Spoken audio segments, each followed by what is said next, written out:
कृष्ण जी गए थे हस्तिनापुर दुर्योधन से 5 गांव मांगने के लिए। और दुर्योधन ने ये बेवकूफी की, ये गलती की, उसको लगा कि कृष्ण तो अकेला है, अब इस कृष्ण को हम लोग बंधक बना लेंगे। जब कृष्ण जी 5 गांव मांगने गए तो रश्मि रथी की बहुत खूबसूरत पंक्ति है जो आज हमारे राष्ट्रीय अध्यक्ष जी पर पूरी सटीक बैठती है, वो आप सुनिए। दो न्याय अगर तो वादा दो और उसमें भी यदि वादा हो, दो न्याय अगर तो वादा दो और उसमें भी यदि वादा हो, तो दे दो केवल 5 ग्राम, रखो अपनी धरती का नाम। हम वही खुशी से खाएंगे, परिजन पर हंसी न उड़ाएंगे। दुर्योधन वो भी दे न सका, आशीष समाज के ले न सका, उल्टे उल्टे हरि को बांधने चला जो था साध साधने चला। हरि ने भीषण हुंकार दिया, अपना रूप विस्तार किया, डगमग दिग्गज डोले, भगवान पुलकित होकर बोले, जंजीर बढ़ाकर साथ मुझे, हाँ हाँ दुर्योधन बांध मुझे, हाँ हाँ दुर्योधन बांध मुझे। और वो अंतिम पंक्ति जो कृष्ण जी की थी, वही पंक्ति हमारे नेता के लिए एकदम सटीक बैठती है कि याचना नहीं अब रण होगा, जीवन जय की मरण होगा।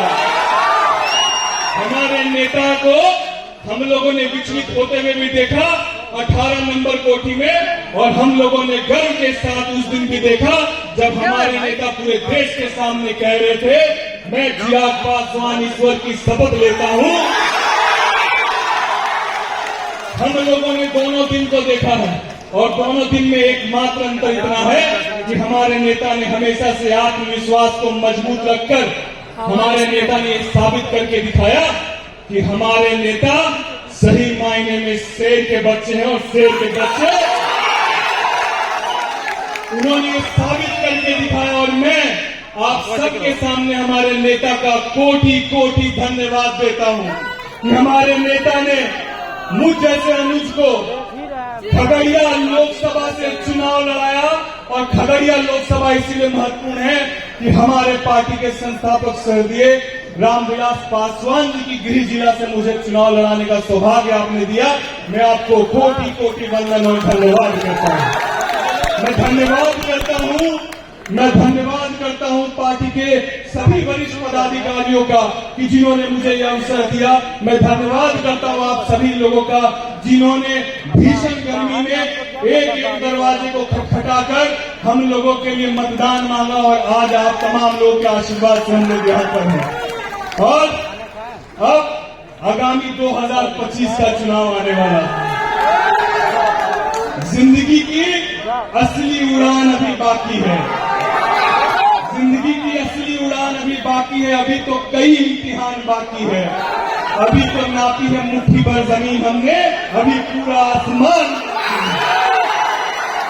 मैं यही कहते हुए अपने राष्ट्रीय अध्यक्ष को यह विश्वास दिलाता हूं कि हम लोग का सौभाग्य है कि हम लोगों ने पार्टी को हमेशा से, मैं गैर राजनीतिक परिवार से आता हूं, हम लोगों ने बिहार में नेताओं को बदलते हुए देखा, लेकिन बिहार की स्थिति को, बिहार की पहचान को यदि सही मायने में बदलते हुए देखा तो आपके नेतृत्व में देखा। और इस सोच को बदलते हुए देखा। लोग सोचते हैं कि बिहार के नेता जो हैं वो सदन में जाकर केवल हंसी मजाक या ठिठोला या देसी अंदाज में बात करते हैं, लेकिन बिहार के परसेप्शन को बदलने का काम किया। बिहार में भी शिक्षक नौजवान हैं, बिहार के नौजवान भी देश में अपनी प्रतिभा के माध्यम से एक पहचान को कायम कर सकते हैं। इस राजनीति की शुरुआत जिस खूबसूरती से आपने की, मैं कोटि कोटि आपको धन्यवाद देता हूं। जहां पर कोई भी युवा नेता कभी किसी दूसरे युवा को मौका नहीं देता है क्या? वहीं पर हमारे नेता इस भाव को नहीं रखते हैं, ना किसी जात, न धर्म, न मजहब, और सब के सब आप देख लीजिए चेहरे, नौजवानों को मौका देकर ये साबित किया और ये बताने का काम किया कि हमारे नेता का MY समीकरण यही है, वो महिला और युवा है। हम लोग अपने नेता को ये विश्वास दिलाते हैं कि आपके साथ पूरी ईमानदारी से जब तक सांस है तब तक आपके साथ मजबूती से हम खड़े रहेंगे। और आपके किए गए प्रयास से हम सौभाग्यशाली हैं कि हम लोग को नेता की तरह नहीं, आपने हमेशा एक बड़े भाई की तरह मार्गदर्शित किया है। नहीं तो कोई राष्ट्रीय अध्यक्ष अपने पार्टी के किसी पदाधिकारी के लिए या पार्टी के प्रत्याशी के लिए कभी कोई पूजा पाठ कराते हुए देखा है क्या?